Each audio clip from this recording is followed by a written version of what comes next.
Hello guys, welcome back to my YouTube channel. 500 subscriber ಆಗಿರೋದಕ್ಕೆ guys ಏನಾದ್ರು ಸ್ಪೆಷಲಾಗಿ video ಮಾಡಬೇಕು ಅಂದರೆ ಮೈಕ್ ಹಾಕೊಂಡಿದ್ದೀನಿ. ನಾಯ್ಸ್ ಸ್ವಲ್ಪ ಅಬ್ಸರ್ವ್ ಆಗಿರುತ್ತೆ. ಈ ಕಡೆ ರೈಟ್ ಸೈಡ್ ಗಾಯ್ಸ್, ಅಜಿತ್ ಹನುಮಕ್ಕನ್ ಅವರು ಒಂದು ಮಾತು ಹೇಳಿದರು, ಗೌರ್ಮೆಂಟ್ ನೌಕರಿ ತಗೊಳ್ಳೋದು ಓದ್ತಾ ಇರೋರು ಇನ್ಫ್ಯಾಕ್ಟ್ ಆತ್ಮಹತ್ಯೆಗೆ ಸಮಾನ ಅಂತ. ವಿಜಯನಗರ ಆಗಿರ್ಬೋದು, ಸ್ಪರ್ಧಾ ವಿಜೇತ ಎಷ್ಟು ಕೋಚಿಂಗ್ ಸೆಂಟರ್ಗಳು ಓದ್ತಾ ಇದ್ದಾರೆ ಗಾಯ್ಸ್. ಅವ್ರು ಹೇಳಿರೋ ಮಾತಲ್ಲಿ ನಿಜ ಪಾಸಿಟಿವ್ನೂ ಇದೆ, ಹಾಗೆ ಕೆಲವೊಂದು ನೆಗೆಟಿವ್ನೂ ಇದೆ. ಪಾಸಿಟಿವ್ ಏನಪ್ಪ ಅಂದರೆ, ಇವಾಗ ಆಲ್ರೆಡಿ ಅವ್ರು ಹೇಳಿದ್ ನಿಜ, ನೋಟಿಫಿಕೇಶನ್ ಆಗ್ತಾ ಇಲ್ಲ. ತುಂಬ ಜನ ಅಲ್ಲೇ ಒಳಗಡೆನೆ ಪೋಸ್ಟ್ನ ಮಾರ್ಕೊಳ್ತಾ ಇದ್ದಾರೆ, ಕ್ವಶನ್ ಪೇಪರ್ ಲೀಕೇಜ್ ಮಾಡ್ತಾ ಇದ್ದಾರೆ, ನೋಟಿಫಿಕೇಶನ್ ಸರಿಯಾಗಿ ಆಗ್ತಾ ಇಲ್ಲ. ಡಬಲ್ ಡಿಗ್ರಿ ಓದಿದ್ದಾರೆ, ಎಷ್ಟೆಲ್ಲ ಎಜುಕೇಶನ್ ಮಾಡಿಕೊಂಡು ಇನ್ನೂ ಅನ್ಎಂಪ್ಲಾಯ್ಮೆಂಟ್ ಆಗಿದ್ದಾರೆ ಏನ್ರೋ.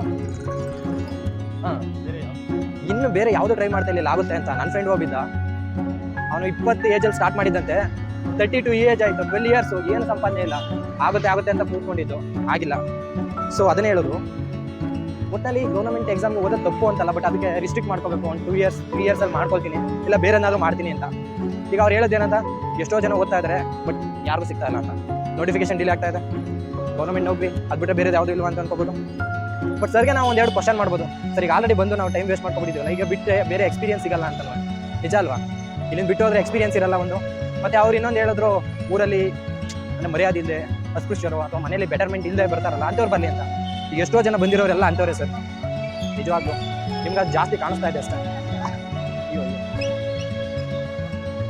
ಅಜಿತ್ ಸರ್ ಹೇಳಿದ್ರಲ್ಲ, ಅದಕ್ಕೆ ಎಷ್ಟೋ ಜನ ಸ್ಪರ್ಧಾ ವಿಜೇತ ಕೋಚಿಂಗ್ ಸೆಂಟರ್ ಇದೆ, ನಿಮಗೆ ಗೊತ್ತಿದೆ, ವಿಜಯನಗರ ಬೆಂಗಳೂರಲ್ಲಿ. ಎಷ್ಟೋ ಜನ ಕಾಂಪಿಟೇಟಿವ್ ಎಕ್ಸಾಮ್ಗೆ ಓದ್ತಾ ಇದ್ದವ್ರು ಎಲ್ಲರಿಗೂ ಮ್ಯಾಗ್ಝಿನ್ ಗೊತ್ತೇ ಇರುತ್ತೆ, ಸ್ಪರ್ಧಾ ವಿಜೇತ. ಅದೊಂಥರ ಬೈಬಲ್ ಇದ್ದಂಗೆ ಮಂತ್ಲಿ ಮ್ಯಾಗ್ಝಿನು. ಸೊ ಅವ್ರು ಸ್ಪರ್ಧಾ ವಿಜೇತಲ್ಲಿ ತುಂಬ ಜನ ಕೋಚಿಂಗ್ ತಗೊಳ್ತಾ ಇರ್ತಾರಲ್ಲ, ಬನ್ನಿ ಅಲ್ಲೂ ಯಾರಾದರೂ ಹುಡುಗರು ಸಿಕ್ಕಿದ್ರೆ ಮಾತಾಡ್ಸೋಣ, ಏನು ಹಿಂಗೆ ಹೇಳಿದ್ರಲ್ಲ ಅಂತ. ಐ ಥಿಂಕ್ ಕ್ಲಾಸ್ ಕ್ಲೋಸ್ ಆಗಿದೆ ಅನ್ಸುತ್ತೆ. ಇವತ್ತು ನಾವಿದ್ದೀವಿ ವಿಜಯನಗರದಲ್ಲಿ, ಸ್ಪರ್ಧಾ ವಿಜೇತ ಕೋಚಿಂಗ್ ಕೊಡ್ತಾರಲ್ಲ ಅಲ್ಲೇ. ಸುರೇಶ್ ಸರ್ ಫೇಮಸ್ ನೋಡಿ, ಇಲ್ಲೇ ಇದೆ ಅದು ಅಕಾಡೆಮಿ. ಸ್ಟೂಡೆಂಟ್ಗಳು ಈಗ ಕಡಿಮೆ ಇದ್ದಾರೆ, 8 ಗಂಟೆ ಮೇಲೆ ಕ್ಲಾಸಸ್ ಯಾವುದೂ ಇಲ್ಲ. ಇದ್ದಾಗ ಬಂದಿದ್ರೆ ಅಟ್ಲೀಸ್ಟ್ ಯಾರು ಮಾತಾಡ್ಸ್ಬೋದಾಗಿತ್ತು, ಇಂಟರ್ವ್ಯೂ ಥರ. ಮೇನ್ ಬ್ರಾಂಚ್ ನೋಡಿ ಅಲ್ಲಿದೆ ನೋಡಿ, ಇದೇ ಸ್ಪರ್ಧಾ ವಿಜೇತದ್ದು. ಇದು ಒಂದು ಬಿಲ್ಡಿಂಗ್ ಇದೆ, ಮೇನ್ ಬ್ರಾಂಚ್ ಕರ್ಕೊಂಡು ಹೋಗ್ತೀನಿ ಬನ್ನಿ. ಮೇನ್ ಬಿಲ್ಡಿಂಗಲ್ಲೂ ಸರ್ ಸಿಗೋದು ಓಕೆ, ಸರ್ ಸಿಗೋದು ಓಕೆ. ಬಟ್ ಮ್ಯಾಗ್ಝಿನ್ ಸಿಗುತ್ತಲ್ಲ, ಮ್ಯಾಗ್ಝಿನು ನಮಗೆಲ್ಲ 60 ರೂಪಾಯಿ ಬರುತ್ತೆ, ಊರ ಕಡೆ ಇಲ್ಲಿ 50 ರೂಪಾಯಿ ಇರುತ್ತೆ. ಇಲ್ಲಿ ಬೆಂಗಳೂರಲ್ಲಿರೋರು ಡೈರೆಕ್ಟಾಗಿ ಬಂದು ಇಲ್ಲೇ ತಗೋಬೋದು ಮ್ಯಾಗ್ಝಿನ್ನ, ಯಾಕಂದರೆ ಇಲ್ಲಿ ಕಡಿಮೆಗೆ ಸಿಗುತ್ತೆ, 10 ರೂಪಾಯಿ ಕಡಿಮೆ ಇರುತ್ತೆ ನೋಡಿ. ಇಲ್ಲೇ ಅದು, ಬನ್ನಿ ಹೋಗೋಣ ಮೇಲೆ. ಡೇಟ್ಸ್ ನಡ್ಸತ್ತಿದೆಯಲ್ಲ ಇದ್ರ ಮೇಲೆ. ಸ್ಪರ್ಧಾ ವಿಜೇತದ್ದು ಮೇಲ್ ಅಕಾಡೆಮಿ ಇದೆ, ಅಕಾಡೆಮಿ ನೋಡೋಣ.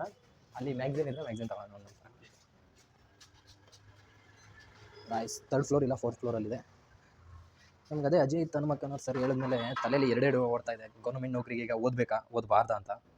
ಯಾರಿಗೆ ಅದು ನೆಸೆಸಿಟಿ ಇದೆ, ತುಂಬ ಬಡವರಾಗಿದ್ದು, ಬೇರೆ ಸ್ಥಿತಿ ಇಲ್ಲವೇ ಅಂಥವ್ರು ಓದಿ ಅಂತ ಅವರು ಹೇಳಿದ್ದು ಅಲ್ವಾ. ನಮ್ಮೆಲ್ಲ ಪರಿಸ್ಥಿತಿ ಆರ್ಥಿಕವಾಗಿ ಚೆನ್ನಾಗಿದೆಯಾ ಅಂತ ನಮಗೂ ಕ್ವಶನ್ ಬರುತ್ತೆ. ಬನ್ನಿ ಹೋಗೋಣ. ನೌಕರಿ ಸಿಕ್ಕಿದ್ರೆ ಓಕೆ, ಸಿಗ್ತು ಹೋದರೆ ಆ ಪ್ರೈವೇಟ್ ಕೆಲಸ ಮಾಡಲೇಬೇಕು. ಅವ್ರು ಅದನ್ನೇ ಈಗ ಹೇಳ್ತಾರೆ, ಸ್ಕಿಲ್ ಡೆವಲಪ್ ಮಾಡ್ಕೊಳ್ಳಿ. ಏನು ಸ್ಕಿಲ್ ಡೆವಲಪ್ ಮಾಡ್ಕೊಳ್ಳಿ. ಪ್ರೈವೇಟ್ ವರ್ಕ್ ಮಾಡೋರು ನೀವು ಹೇಳ್ಬೇಕೀಗ, ನೀವೇ ಗೌರ್ಮೆಂಟಿಗೆ ಪ್ರಿಪೇರ್ ಆಗಲಿಲ್ಲ, ನೀವೇ ಗೌರ್ಮೆಂಟ್ ಎಕ್ಸಾಮ್ ಪ್ರಿಪೇರ್ ಆಗಿಲ್ಲ. ವರ್ಕ್ ಮಾಡ್ಕೊ ಆಗ್ತಾ ಇದ್ದಾರೆ, ಅದು ಬೆಟರ್ ಗಾಯ್ಸ್. ಇನ್ನಾವೆ ಈಗ ಆಲ್ರೆಡಿ ವರ್ಕ್ ಮಾಡಿಕೊಂಡು ಎಕ್ಸಾಮ್ ಪ್ರಿಪೇರ್ ಆಗ್ತಾರಲ್ಲ, ಅದು ನಾವು ಪೂರ ಇದಕ್ಕೆ ಪ್ರಿಪೇರ್ ಆಗ್ತೀವಿ ಅಂತ ಡೆಡಿಕೇಶನ್ ಗಾಯ್ಸ್. 4th ಫ್ಲೋರ್ ಬಂದ್ಬಿಟ್ಟಿದ್ದೀವಿ ಸರ್, ಅಲ್ಲಿರೋ 3rd ಫ್ಲೋರಲ್ಲಿ. ಬನ್ನಿ ಅಲ್ಲೋಗೋಣ ಗಾಯ್ಸ್. ಇವತ್ತು ಸಾಟರ್ಡೆ ಬಂದಿದ್ದೀವಿ, ಇವತ್ತು ಯಾರು ಇಲ್ಲ ಗಾಯ್ಸ್. ಕ್ಲಾಸ್ ರೂಮಲ್ಲಿ ಎಲ್ಲ ಖಾಲಿ. ಅಡ್ಮಿನ್ ಬ್ಲಾಕ್ ಇರೋದು ಐತಿ 2nd ಫ್ಲೋರ್ ಬ್ರೋ, ನನಗೆ ಗೊತ್ತಿಲ್ಲ, ಸುಮ್ಮನೆ ಓಡಾಡ್ತಿದೆ. ನೋಡಿದೆ ಸ್ಪರ್ಧಾ ವಿಜೇತ ಕ್ಲಾಸ್, ಯಾರೂ ಇಲ್ಲ, ಖಾಲಿ ಹೊಡಿತಾ ಇದೆ.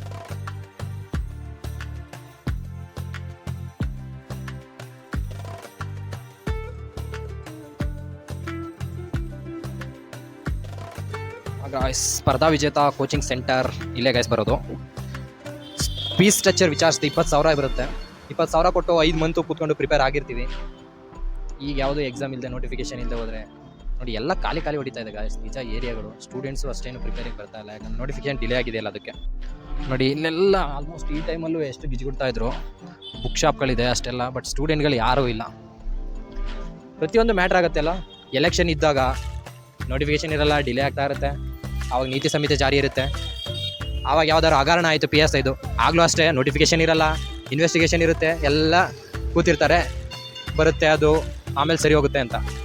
ನೆಕ್ಸ್ಟು ಇನ್ನೇನೋ ಒಂದು, ಇವಾಗ ಒಳ ಮೀಸಲಾತಿ ಒಂದಿದೆ, ಅದಕ್ಕೋಸ್ಕರ ಡಿಲೇ ಆಗ್ತಾ ಇದೆ.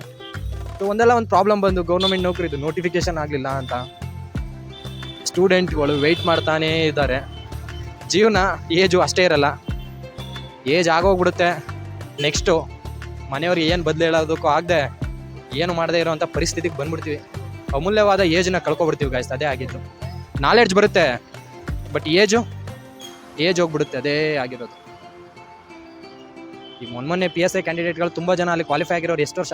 28, 29, 30 ಈ ಏಜ್ ಅವ್ರು ಆಗಿದ್ದಾರೆ.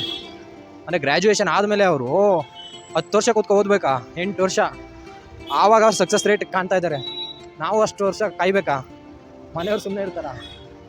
ಪೇಷನ್ಸ್ ಇರಬೇಕಲ್ಲ, ಪೇಷನ್ಸ್ ಬೇಕು ಅಂತಾರೆ ನೋಡಿ. ನಮ್ಮ ಗ್ರ್ಯಾಜುಯೇಷನ್ ಅದನ್ನು ಹೇಳ್ಕೊಡ್ತಾ ಇದ್ದಾರೆ ಈಗ.